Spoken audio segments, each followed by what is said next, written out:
हमारा एक ही तो हमदम है। और भाई साहब तुम ही टेढ़े मुंह करके देख रहे हो, हमको तो तुमसे ही तो विश्वास था कि तुम झंडा उठाओगे, तुम्हारा झंडा लगा जहाज रोक लिया भाई, तुम्हारी बेइज्जती हो रही है और हम तुम्हारे लिए चुप बैठे, ये क्या चक्कर है, क्या चल क्या रहा है ये। रूस ने कहा कि साहब ये अंतरराष्ट्रीय कानून तोड़ना है। मैं पुतिन आपसे ये उम्मीद नहीं करता था। अंतरराष्ट्रीय कानून तोड़ना ये आपसे बेहतर कौन समझाएगा इनको, आप बेहतर तरीके से समझा सकते थे, शक्तिशाली थे, आप भाषण देने के लिए बने थे। भाषण तो दुनिया के सारे देश दे ही रहे हैं।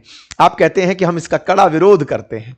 विरोध के नाम पर इन्होंने अमेरिकी सैनिकों को, जो भी है साहब अपन को मीनिंग नहीं है, इन्होंने अपनी तरफ से स्टेटमेंट में देते हुए कहा कि हम इस पूरी स्थिति में ऑयल टैंकर को पकड़े जाने का कंप्लीट विरोध करते हैं। यह इनलॉफुल एक्टिविटी है जो हाई सीज के अंदर हुई है। रशियन फॉरेन मिनिस्ट्री ने इस पर अपना ग्रेव कंसर्न जाहिर करते हुए कहा है कि जहाज को जिसे आपने पकड़ा है उसे छोड़ दो, यात्री जो उसमें सवार हैं उनके साथ रेस्पेक्टफुली ट्रीट करो, वो हमारे हैं, और उन जहाजों को पूरी तरह छोड़ दिया जाए। चलो खैर, सवाल अब यहां से आगे निकल चुका है। सवाल यह कि क्या रूस ने इसे बचाने का एक बार भी प्रयास नहीं किया? आइए इस बारे में ट्रंप का बयान जानते हैं। ट्रंप का बयान जाने, लेकिन इससे पहले रूसियों का रिएक्शन भी जान लीजिए। ऑफिशियल रिएक्शन में रूस ने भले ही यह कहा हो कि इसे छोड़ दो, लेकिन भाई साहब रूस में इस बात का भयंकर उबाल है। इतना उबाल है कि रूस के अंदर डिमांड उठ रही है। वहां के सांसद डिमांड उठा रहे हैं कि ये न्यूक्लियर बम क्या दिखाने के लिए रखे हैं, पाकिस्तान से मोटिवेट हो गए, क्या दिखाने के लिए रखे हैं, जाइए और अमेरिका पर मार दीजिए। रशिया के लॉ मेकर ने कहा है US of nuclear threat after scissor of Venezuela linked oil tanker. इस पर उन्होंने बकायदा अपनी तरफ से एलेक्सी जोराविन करके हैं, फर्स्ट डेप्यूटी चेयरमैन हैं स्टेट ड्यूमा कमेटी के और डिफेंस इन रशिया के। उनका कहना है कि साहब ऐसे नहीं चलेगा, कुल मिलाकर के उन पर हमला कर ही देना चाहिए था, न्यूक्लियर वेपन यूज कर लेना चाहिए था। लेकिन हमारा सवाल इससे भी कहीं बड़ा है। ये तो नेताओं की बात है, हम तो पुतिन से जानना चाहेंगे, भैया पुतिन बताओ क्या हुआ, क्योंकि तुमने अगर रिएक्शन नहीं दिया तो हम पर सवाल खड़े हो गए, तुमने अब तक चुप्पी क्यों साधी? तो जवाब मिला वॉल स्ट्रीट जर्नल से। वॉल स्ट्रीट जर्नल अमेरिकी अखबार जो लिखता है कि रशिया ने अपना जहाज बचाने के लिए सबमरीन भेजी थी। सबमरीन, रूसी सबमरीन न्यूक्लियर कैपेबल सबमरीन्स हैं, न्यूक्लियर कैपेबल्स हैं, न्यूक्लियर वेपन चलाने में सक्षम है, टॉर्पिडो युक्त हैं, जब चाहे दुश्मन को ठिकाने लगा सकती हैं। ऑलरेडी रशियन सबमरीन्स अमेरिका को चारों तरफ से घेर कर तैरती रहती हैं। अमेरिकियों को यह पता है, लेकिन एग्जैक्ट लोकेशन कभी सबमरीन की नहीं पता चलती है। सबको गुप्त सूचनाएं रहती है कि फलानी जगह सबमरीन है। अखबार में छपता है कि अमेरिका से लड़ने के लिए इन्होंने सबमरीन भेजी थी। इस बात की पुष्टि खुद ट्रंप अपने इंटरव्यू में कर देते हैं। फॉक्स न्यूज को इन्होंने आज के दिन एक इंटरव्यू दिया और उसमें कहा कि there was a submarine and destroyer, लेकिन जैसे ही हमने उस जहाज को पकड़ा वो तुरंत वहां से निकल लिए। मतलब ट्रंप का इतना बड़ा दावा जिसमें वो ये कह रहे हैं कि वहां पर रशियन सबमरीन भी थी और रूसी डेस्ट्रॉयर भी जहाज बचाने आया था, लेकिन जैसे ही हमने उस जहाज को पकड़ा वो दोनों वहां से निकल लिए। अब ये तो बड़ा सवाल है, बहुत बड़ा सवाल तो इस बात पर ही है कि साहब जब रूस के पास में सबमरीन थी, सब कुछ था, तो अल्टीमेटली पुतिन यहां पर खामोश क्यों रहे?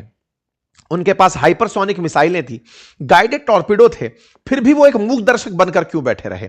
अमेरिकी नौसैनिक जहाज खींचकर ले जा रही है और वहां पर सबसे ताकतवर पनडुब्बियों में से एक रखने वाला देश चुपचाप क्यों है? उसने टॉर्पीडो क्यों नहीं चलाया? ये मतलब पुतिन की कोई स्ट्रेटजी थी कि पुतिन डर गए? इसके पीछे का अब बड़ा कारण आज के सेशन में डिस्कस करते हैं। देखिए कहानी कुछ इस तरह से है, एक एक करके सवाल लेते हैं। यदि पुतिन यहां पर टॉर्पीडो दाग देते, टॉर्पीडो दागने का मतलब क्या है? टॉर्पीडो दागने का मतलब है जहाज के अंदर लगी हुई मिसाइलें, जो सबमरीन में लगी हुई मिसाइलें हैं, अगर वो यहां पर दाग दिए होते तो इसे सीधा युद्ध की शुरुआत कंसीडर किया जाता, इसे एक्ट ऑफ वॉर कंसीडर किया जाता। ऐसा क्यों? ऐसे समझिए, जैसे मैं अपने अनुभव से आपको फिर से रिलेट करता हूं। कई बार हम तस्करी वाले ट्रकों को रोकते थे, ट्रक को रुकना है, टैक्स इवेजन किया है, ट्रक बंद हो जाएगा, तेज उसमें सामान रखा है वो निकाल लिया जाएगा। लेकिन अगर वो हम पर फायर खोल दे तब तो भाई साहब हमें इसे अटेम्प्ट टू मर्डर में डालना पड़ेगा कि इसने हमें मारने का प्रयास किया। मारने के प्रयास में सजा ज्यादा बड़ी होगी। बिल्कुल वैसे ही यहां पर जो एक्ट ऑफ वॉर है, अगर वो अपनी तरफ से सबमरीन चला दे, बम गोला फेंक दे, टॉर्पीडो चला दे, दुश्मन को डुबो दे, अगर वो ऐसा करने लग जाएं तो ये कहा जाएगा कि भाई चेक करने के लिए तो जहाज रोका था, चेक तो कर ही सकते हैं। आपको झगड़ा करना है तो इस बात पे करो कि हमने चेक क्यों कर लिया। चेक करने का नियम है। अगर लगता है हमने गलत चेक किया है, हम आपके जहाज को छोड़ देंगे। आपने अगर हमारी नेवी पर जहाज पर, भाई हमारी तो सेना है बिल्कुल, अमेरिका की तो पुलिस है, उस पर फिलहाल रूस अपनी तरफ से वो चला दे रहा है, यानी कि वो जानबूझ करके गिल्टी हो जा रहा है। तो ऐसी स्थिति में जो सबमरीन का कमांडर है उसने टॉर्पीडो चलाने का आदेश नहीं दिया। अगर वो यहां पर रूस के ऊपर हमला पाता, यानी कि अगर वो पुलिस या फिर वो अमेरिकी जहाज अगर सबमरीन की तरफ निशाना फेंकते, तब तो ये एक्शन ले सकता था, लेकिन खुद से एक जांच के खिलाफ एक्शन नहीं ले सकता था। बिल्कुल वैसे ही जैसे पुलिस वाले ट्रक को जांच के लिए रोकते हैं, ट्रक वाला कहे कि नहीं जांच करा रहा, ज्यादा करेगा, ले तेरे ऊपर ट्रक चढ़ा दिया, अपराध हो गया ना। तो ये अपराध करने जैसा था। रूस यहां पर रुका रहा। लेकिन साहब एक बात और भी थी, और वो क्या थी? असल में जहाज की कुछ कीमत रही होगी, कुछ 1 करोड़ रुपए होगी, सैकड़ों करोड़ रुपए होगी, सैकड़ों करोड़ का इसमें माल भी हो सकता है। लेकिन सबमरीन बहुत महंगी बनती है, बिलियंस ऑफ डॉलर्स में बनकर आती हैं। जैसे ही सबमरीन यहां पर फायर खोलती, सबमरीन का मतलब ही है गुप्त तरीके से चलने वाला जहाज, जिसके बारे में पता है कि यहां खड़ा है, लेकिन जब तक उसने फायर नहीं खोला है आप भी उसे नहीं मारोगे, क्योंकि वो हाई सी में तैर रही है। फायर खोलते ही दुश्मन चारों तरफ से चुन्नू मुन्नू टाइप के, मुंडरो टाइप के डेस्ट्रॉयर लेकर के सबमरीन को मार सकते थे। उससे बिलियंस ऑफ डॉलर का रूस का नुकसान हो जाता। वो एक छोटा सा टारपीडो चलाती, उधर से अपने ऊपर हुए फायर के चलते, बिल्कुल वैसे ही है। अगर अपराधी ने हम पर गोली चलाई, हम पर लगे ना लगे, लेकिन हम पर चल गई, तो चलो खोल दो फायर। तो वो वाली जो स्थिति है वो इनके साथ भी हो सकती थी। बिलियंस ऑफ डॉलर का सबमरीन खुल जाता और वो फट जाता। तीसरी इंपॉर्टेंट बात, अगर ये होता तो भाई साहब दुनिया का ध्यान सब तरफ से हट ही जाता, रूस और अमेरिका आमने सामने हो जाते। ये दोनों तमाम स्थितियां कर लेंगे, युद्ध कभी नहीं करेंगे। दोनों को पता है कि मारे जाएंगे। ये बिल्कुल वो था कि रूस ने अपने प्यादे को बचाने के लिए वजीर नहीं खोया। प्यादा गया, बोले जाने दो, युद्ध में अभी और जीतना बाकी है। इस बात के लिए वो रूस अमेरिका को कहीं और लपेट लेगा। वो ये मानेगा कि ये हमला नहीं है, कब्जा है, देख लिया जाएगा। अर्थात पुतिन ने यहां पर फिर एक बहुत बड़े संयम का और रणनीतिक सूझबूझ का परिचय देते हुए अमेरिका को जो वो कर रहा है करने दिया, लेकिन यह भी बता दिया कि आप जो कर रहे हो ये हमें पता है, और अगर आप ये करते रहे तो हम टिट फॉर टैट जब करेंगे तो आप हमें रोक नहीं पाएंगे। ये बात रूस ने इन्हें संदेश में भिजवा दी। लेकिन कुछ भी हो सर, कुछ भी हो, ट्रंप तो यही कहेंगे कि मैंने रूसी जहाज पकड़ लिया, और रूसी जहाज पकड़ के अपन तो पायरेट्स ऑफ कैरेबियंस हैं। वेनेजुएला के नाम पर पकड़ लिया, कभी ईरान के नाम पर पकड़ लेंगे, कभी रूस के नाम पर पकड़ लेंगे। पकड़ तो लिया ना साहब, बिल्कुल साहब पकड़ लिया। ट्रंप के इससे हौसले बढ़े हुए हैं, लेकिन ट्रंप के साथ रहने वालों की चिंताएं बढ़ी हुई हैं। क्यों? क्योंकि पुतिन कहीं तो गुस्सा निकालेंगे। निकाले क्या किए भाई साहब? जाते ही पेल दिए। किसको? यूक्रेन को। गए गुस्सा होकर के, जाकर के रशिया ने कहो बोले खोलो फायर यूक्रेन पर। बहुत हुआ सम्मान, बहुत चाहिए शांति शांति शांति। घर पहुंच करके फ्रस्टियाए हुए रूस ने यूक्रेन के ऊपर फायर खोल दिए। रातों रात 242 ड्रोन चलाए गए हैं, छेद दिया गया है भाई साहब। हेडलाइंस हैं घंटे घंटे भर पहले की कि यूक्रेन पर बढ़िया स्ट्राइक हो गई है। Russia strike Ukraine with Oreshnik ballistic missile, जिसको one of its most advance ballistic missile कहा जाता है। एक बार में ही 6-6 राउंड फायर करने वाली मिसाइल खोल दी। क्या ही फर्क पड़ रहा है, वो तो पहले छिदा पड़ा है। खैर फिलहाल के लिए यूक्रेन पर हमले की तस्वीरें बाहर आती हैं। ये धाम तमाम वीडियोस बाहर आने लगते हैं जिसके अंदर मिसाइलें चलाई जा रही हैं रशिया के द्वारा, अपने द्वारा, मतलब यहां पर यूक्रेन को टारगेट किया जा रहा है। तस्वीरें हैं ऑर्सेनिक मिसाइल चलाने की। ऑर्सेनिक मिसाइल का एक सीन वीडियो में भी कवर हुआ, हम यहां पर आपको दिखाना चाहेंगे। एक बार के लिए आप इसे देखें। एक मिसाइल का गिरा, दूसरा हिस्सा, तीसरा। ऑर्सेनिक 6 बार में फोड़ती है, और इस बात का अमेरिका को अंदेशा था, इसलिए अमेरिका ने तत्काल प्रभाव से जो यूक्रेन में यूएस की एम्बेसी है उसको सूचित कर दिया था कि बेटा अंदर रहना, आज गोला चलाएंगे अंकल, तो ऐसे में तुम बाहर मत निकलना, पता चले लपेटे में आ गए।